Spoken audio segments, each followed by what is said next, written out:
Hi friends, एक नया video topic में आप सभी का फिर से स्वागत है। और आज हम लोग बात करेंगे जो कविता है गीत फरोश, जो कि यूजीसी नेट और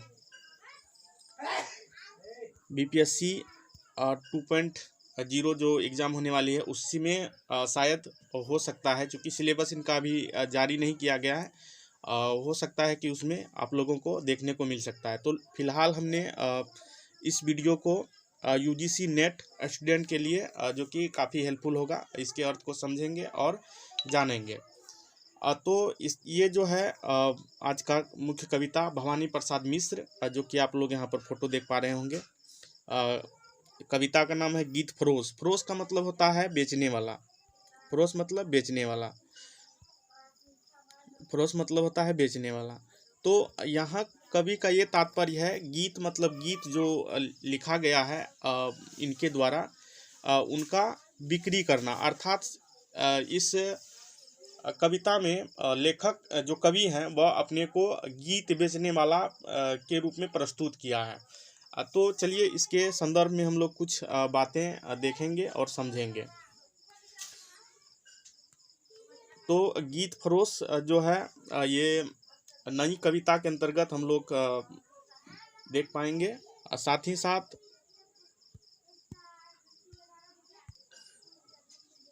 यदि हम भवानी प्रसाद मिश्र की बात करें तो ये नई कविता के नए दौर के कवि हैं। याद रखिएगा, नई कविता के नए दौर के कवि हैं। और इनकी कविता जो है दूसरे सप्तक, कौन से सप्तक में? दूसरे सप्तक में। दूसरे सप्तक में इनकी कविता दूसरे सप्तक में 1951 ईस्वी में 1951 ईस्वी में 1951 ईस्वी में शामिल किया गया था। और इन पर जो है भवानी प्रसाद मिश्र जी पर गांधीवाद का जो है काफ़ी प्रभाव रहा है। और गीत फरोश कविता सर्वप्रथम अज्ञेय द्वारा संपादित दूसरे सप्तक में 1951 ईस्वी में प्रकाशित किया गया था। उसके बाद इसका जो है यदि हम बात करें तो दूसरे सप्तक में इसके कुल 11 कविता, जो कि कमल के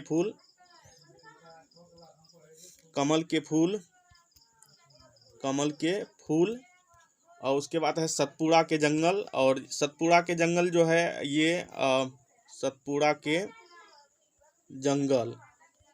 सतपुड़ा का जंगल जो है यूजीसी नेट सिलेबस में है, इसको भी हम लोग पढ़ेंगे। अभी फिलहाल हम लोग गीत फरोश पढ़ने जा रहे हैं। उसके बाद सन्नाटा भी है। बूंद टपकी नभ से मंगल वर्षा, टूटने का सुख, प्रलय असाधारण, स्नेह शपथ, गीत फरोश और वाणी की दीनता। गीत फरोश जो है ये कविता का प्रतिनिधित्व करता है। तो पहला संग्रह गीत फरोश के नाम से 1956 में, कब? 1956 में प्रकाशित किया गया था। इसमें 1930 और 1945 की कविता जो भी थी इनकी 1930 और 45 की कविता को शामिल किया गया था। गीत फरोश इस संग्रह की प्रतिनिधि, जो कि हमने बताया अभी, प्रतिनिधि कर रहा है। और इसी के नाम से जो है इस काव्य संग्रह का नाम रखा गया है गीत फरोश। तो याद रखिएगा, फरोश मतलब होता है बेचने वाला, गीत मतलब होता है गीत। तो ये बहुत ही इस कविता का जो शिल्प विधान है के दृष्टि से गीत बड़े ही अनोखे ढंग से नाटकीय सतर्कता, संबोधन शैली और आंचलिकता के साथ प्रस्तुत की गई है। तो कहीं कहीं आपको आंचलिकता का भी प्रभाव इस कविता में देखने को मिलेगा। उसके बाद यदि हम बात करें तो इसमें नया प्रवाह देखने को भी मिलता है, साथ ही साथ नया बोध भी देखने को मिलता है। कहीं कहीं पर पूंजीवाद का जो है कहीं पर क्या, इसमें पूरी कविता में पूंजीवाद पर एक व्यंग्य समझिए कि वो किया गया है। चूँकि वर्तमान समय में जो पूंजीवादी अर्थव्यवस्था के कारण जो है हर चीज़ें आजकल बिकाऊ हो गई है, इसी बात को इन्होंने बड़ी ही मार्मिकता से निरूपित किया है। यदि हम बात करें तो इसमें जो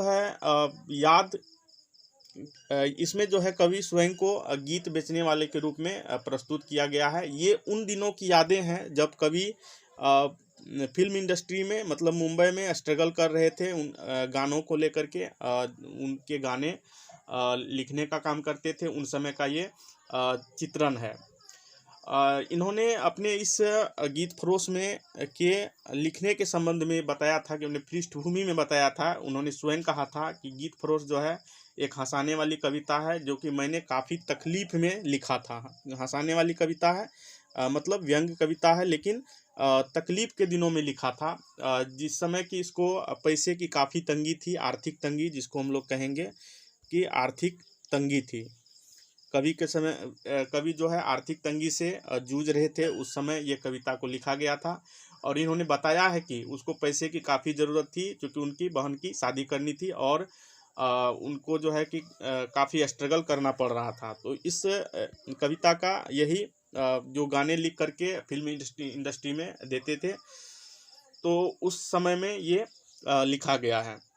तो आपको समझ में आ गया होगा, आप लोग समझ गए होंगे कि गीत फरोश का जो पृष्ठभूमि है कहाँ से आया था।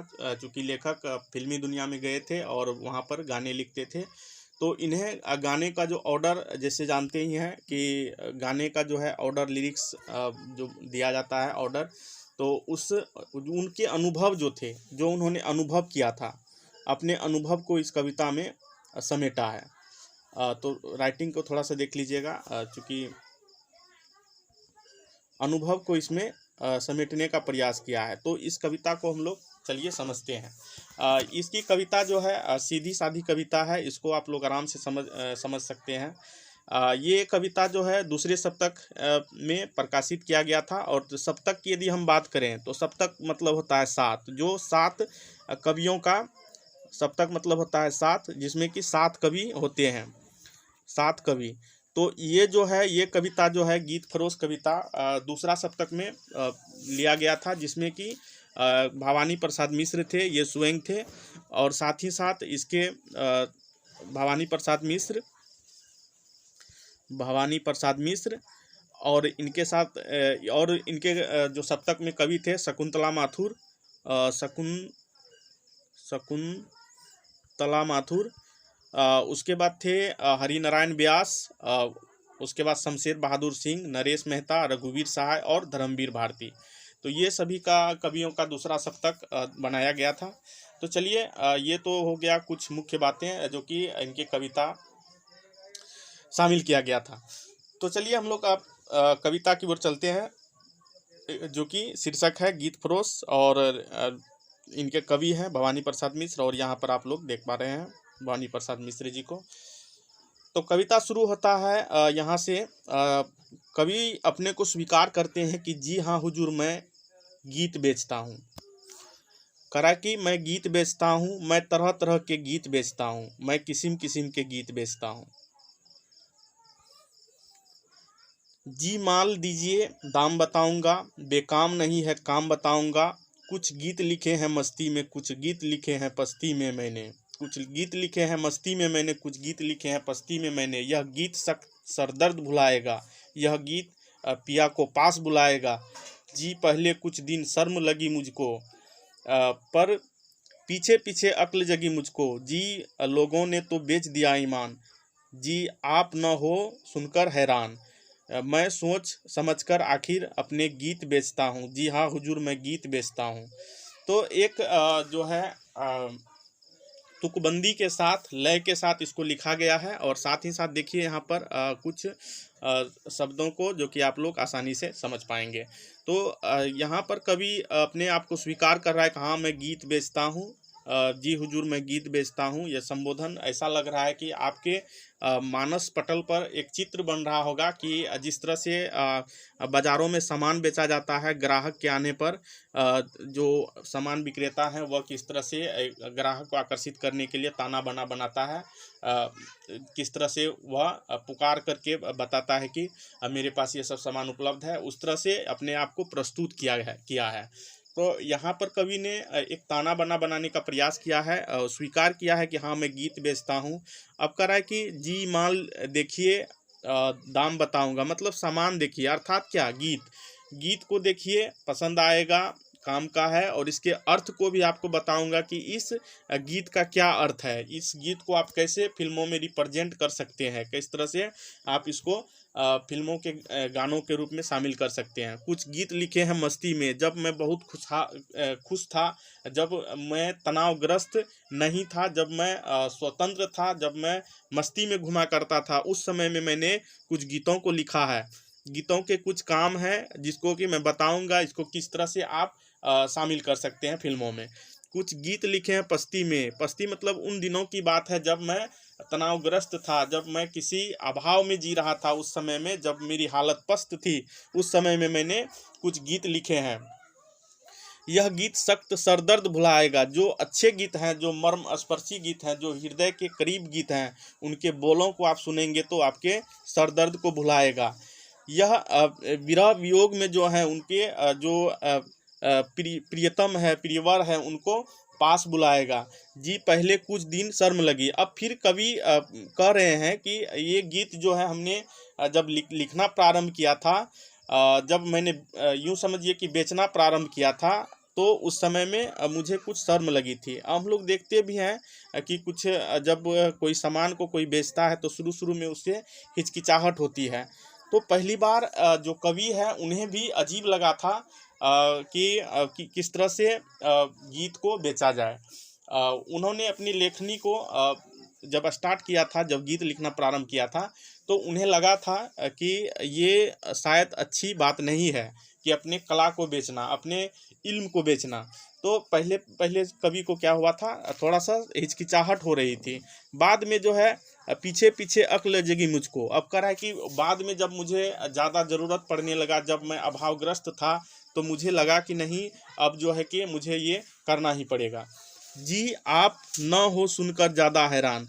हैरान होने की कोई ज़रूरत नहीं है, मैं सोच समझ कर आखिर अपने गीत बेचता हूँ। जी हाँ हुजूर, मैं गीत बेचता हूँ। कहता है कि कहते हैं कवि कि जो अभाव को मैंने जिया है, जो तकलीफ़ों को मैंने जिया है। हालांकि उन्होंने इस विषय में बताया था कि किस तरह से अभाव में जब जीवन था, उस समय में इन्होंने इस पेशा को अपनाया था, जो गीत बेचने का पेशा था। तो इसीलिए कभी अपने को स्वीकार कर रहे हैं, तो आपको हैरान होने की कोई ज़रूरत नहीं है। हम गीत बेचते हैं और जो है कि गीत बेच करके हम अपनी आजीविका को चलाते हैं। तो अगले पंक्ति में फिर कवि कहते हैं,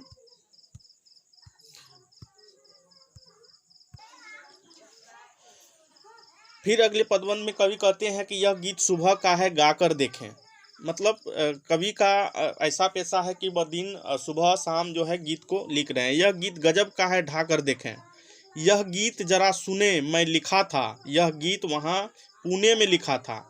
फिर जो है अपनी यादों को अपने स्मरण कर रहे हैं कि उनके बीते हुए दिनों को, कि कौन कौन से गीत किस स्थिति में हमने लिखा था, पुणे में लिखा था या फिर कौन कौन से स्थानों पे लिखा था, वहाँ पर उनका जिक्र किया है। यह गीत पहाड़ी पर चढ़ जाता है। यह गीत बढ़ाए से बढ़ जाता है। यह गीत भूख और प्यास भगाता है। यह मसान से भूख जगाता है। मतलब गीत ऐसा है कि आपको मनोरंजन तो करेगा ही करेगा। यदि आप दुख में तकलीफ में हैं तो आपके मन हृदय को जो है शांत करेगा। यदि आप भूखे प्यासे हैं तो आपको जो है एक अच्छा एहसास दिलाएगा। ऐसा ऐसा गीत है मेरे पास। उसके बाद कह रहा है कि यह गीत भुवाली की है हवा हुजूर। मतलब ये जो है पहाड़ों की हवा की तरह काम करेगा। यह गीत तपेदिक की है दवा हुजूर। मतलब आप गीत को यदि आप सुनेंगे तो वह आप इस गीतों को सुन करके भाव विभोर हो जाएंगे। मतलब आपको बहुत ही अच्छा लगेगा गीत सुनने में। क्या हो जाएंगे? भाव विभोर हो जाएंगे। भाव विभोर मतलब आप उसमें जो है उसके भावों में आप उसके भावों को समझ करके आप उसकी ओर आकर्षित हो जाएंगे। ऐसा इसमें बताया गया है। मैं सीधे साधे और अटपटे गीत बेचता हूँ। जी हाँ हुजूर, मैं गीत बेचता हूँ। फिर अगली पंक्ति में जी और भी गीत है दिखलाता हूँ। अब यहाँ पर जो जैसे हम लोग बाज़ारों में देखते हैं कि ग्राहक जब आते हैं दुकानों पर, तो यदि ग्राहक को सामान पसंद नहीं होता है तो दूसरे दुकानों की ओर रुख करते हैं। तो कभी यहाँ पर चूँकि अपने आप को जो है गीत फरोश हैं, मतलब बेचने वाला है, तो ग्राहक को देख कर के यदि उनको ऐसा लगता है कि नहीं मुझे इसके पास वैसे गीत नहीं है, यदि बाज़ारों में हम सामान लेने जाते हैं तो लगता है कि नहीं इस दुकानदार के पास सामान नहीं है, तो हम लोग क्या करते हैं दूसरे दुकान की ओर मूव करते हैं।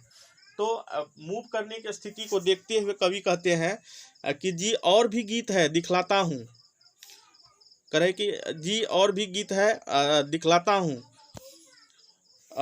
जी सुनना चाहे आप तो गाता हूँ, जी छंद और बेछंद, करा कि जी छंद और बेछंद पसंद करें। मतलब कुछ लोगों को जैसे छंद छंद के साथ कविताएं या वाक्य जो है गीत जो है पसंद है, किसी को बेछंद के, कि उस जमाने में जो है छंद और बेछंद दोनों तरह की कविताएं लिखी जाती थी। तो वही कह रहे हैं कि छंद और बेछंद दोनों तरह के गीत हैं पसंद करें। जी अमर गीत है वे जो तुरंत मरे। मतलब गीत जो है बहुत ही अमर किस्म का गीत है। यदि आप उसे ले लेते हैं, यदि आप उसे गानों में शामिल करते हैं तो अच्छा अच्छा आपकी जो जो फिल्में हैं या गाने हैं वह अच्छा बनेगा। ना बुरा मानने की इसमें क्या बात है, मैं पास रखे हूँ कलम और दवात, इसमें से भाई ना नए लिख देता हूँ। अब यहाँ पर देखिए कवि जो है किसी भी तरह से अपने आए हुए कस्टमर को, जो ग्राहक है, उन्हें नहीं छोड़ना चाहते हैं। करें कि इनमें से यदि गीत आपको पसंद है तो ठीक है, नहीं पसंद है तो कलम दवात मेरे पास है, मैं नया गीत लिख करके आपको देता हूँ। उसके बाद कह रहा है कि इन दिनों की दोहरा है कवि धंधा। अब यहाँ पर देखिए कवि का धंधा बताया है कि दोहरा कवि का धंधा है, दो तरह का दोहरा कवि का धंधा है, चीज़ें व्यस्त कलम कंधा। तो यहाँ पर जो बातें बताई गई है कि यहाँ पर कलम जो है वह चूँकि उस ज़माने में ज़्यादातर जो है कवि और लेखक हुआ करते थे, चूँकि प्रतिस्पर्धा का वह दौर था, इसीलिए यहाँ पर कवि ने बताया है कि यहाँ पर व्यस्त है कलम, सभी लोग जो है अपनी अच्छी अच्छी रचनाओं में व्यस्त हैं। कुछ घंटे लिखने की कुछ फेरी के, जी दाम नहीं लूँगा इस देरी के, मैं नए पुराने सभी तरह के गीत बेचता हूँ। कह रहे हैं कवि की भवानी प्रसाद मिश्र जी की मैं नए और पुराने दोनों तरह के गीत बेचता हूँ। उसके बाद फिर कह रहे हैं कि गीत बेचता हूँ मैं। उसके बाद फिर कह रहे हैं कि जी गीत जन्म का लिखूँ या मरण का, कि आपको जब आप ऑर्डर दे रहे हैं, आपको बहुत सारे गीत हमने दिखाए, यदि आपको पसंद नहीं पड़ा तो बोलिए आपको कौन से गीत, किस टाइप का गीत आपको चाहिए, जन्म का या मरण का। जी गीत जीत का लिखूं या शरण का, मतलब जीत का लिखूं या हार के बाद जो है शरणागत हो गया है उस चीज़ का। यह गीत रेशमी है, यह खादी है खादी का, यह रेशमी है खादी का। क्योंकि गांधी जी का जो है इन पर प्रभाव था, इसीलिए इन्होंने गांधीवादी दर्शन को यहाँ पर दिखाया है। यह गीत पित्त का है, यह बादी का, कुछ और डिजाइन भी है ये इल्मी। अब कह रहा है कि तरह तरह का डिजाइन है, आप डिजाइन बोलिए और बताइए कि आपको किस तरह का गीत चाहिए। यह लीजिए चलती चीज़ नई फिल्मी, कि अब नया नया जो गीत है वह फिल्मों में आप शामिल कीजिएगा तो आपको फिल्में काफ़ी अच्छी बनेगी। तो यहाँ पर जो है नए और पुराने दोनों तरह के, हर तरह के गीत दिखाने का प्रयास किया जा रहा है। यह सोच सोच कर मर जाने का गीत, यह दुकान से घर जाने का गीत, जी नहीं दिल लगी कि इसमें क्या बात। करा कि अब इसमें जो है दिल लगी का क्या बात, मैं लिखता ही तो रहता हूँ दिन रात। मतलब यदि गीत पसंद नहीं आ रहा है तो इसमें कोई बात नहीं है, मैं दिन रात लिखता हूँ। आप बोलिए, आप बताइए किस तरह का, आप किस प्रकार के गीतों को पसंद करेंगे। तो तरह तरह के बन जाते हैं गीत, मैं लिखता रहता हूँ दिन रात और तरह तरह के गीत बनाता हूँ। जी रूठ रूठ कर मन जाते हैं गीत, जी कुछ ढेर लग गया हटाता हूँ, ग्राहक की मर्जी अच्छा जाता हूँ। कह रहा है कि आपको तो गीत दिखाते दिखाते बहुत सारा, जैसे सामान खरीदने जाते हैं तो बहुत सारा आइटम हम लोगों को दिखाया जाता है, और उनमें से यदि पसंद नहीं पड़ता है तो वो उसका जो है ढेर लग जाता है। जब ढेर लग जाता है तो क्या करता है, उसको हटाया जाता है, हटाना पड़ता है। तो यहाँ पर भी कवि जो है बहुत सारा जो गीतों का जो है पन्ने दिखाए हैं, बहुत सारे गीत दिखाए हैं। वह क्या हो गया है, उससे जो उनके आगे में काफ़ी ढेर लग गया है, तो उसको हटाने के लिए बता रहे हैं कि बहुत सारा ढेर लग गया, इसको हटाता हूँ। ग्राहक की मर्जी, अच्छा जाता हूँ मैं, बिल्कुल अंतिम और दिखाता हूँ। फिर भी कवि जो है अपने जो गीत फरोश का पेशा है उसमें किस तरह से उन्होंने स्ट्रगल किया है, संघर्ष किया है, उसको बता रहे हैं कि इतने मतलब पसंद नहीं आने के बावजूद भी वह अपने ग्राहक को नहीं छोड़ना चाहते हैं। कह रहा है ग्राहक की मर्जी, अच्छा जाता हूँ मैं, बिल्कुल अंतिम और दिखाता हूँ। एक और दिखाने का देखने का के लिए उन्हें मनाते हैं। या भीतर जाकर पूछ आइए आप, है गीत बेचना वैसे बिल्कुल पाप, क्या करूं मगर लाचार हार कर गीत बेचता हूं। जी हाँ हुजूर, मैं गीत बेचता हूं। तो बड़े शहरों में जैसे हम लोग जानते ही हैं कि जो फिल्म इंडस्ट्री है, जो मुंबई में फिल्म इंडस्ट्री है, वहाँ पे यदि कोई राइटर है, तो आप लोग सभी जानते ही हैं कि राइटर यदि जो कवि हैं वह यदि कोई गाने या कुछ लेकर के जाते हैं तो उन्हें डायरेक्टर से के घर पर जाकर के उन्हें सुनाना पड़ता है। तो यहाँ पर जो आपने देखा कि जी ग्राहक की मर्जी, अच्छा जाता हूँ, तो वहाँ दरवाजे पर जो है गेटमैन के द्वारा रोक दिया जाता है कि आप अंदर नहीं जा सकते हैं, ऐसी ऐसी बातें हैं।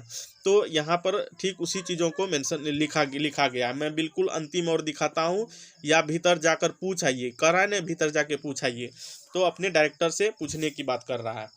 उसके बाद कह रहा है गीत बेचता हूँ वैसे बिल्कुल पाप है। गीत बेचना क्या है, पाप है। अपने जो लेखन कला है उसको बेचना पाप है, लेकिन फिर भी कवि को ऐसी मजबूरी आन पड़ी है कि उन्हें गीत बेचने पर मजबूर है। यहाँ पर पूंजीवादी जो व्यवस्था है,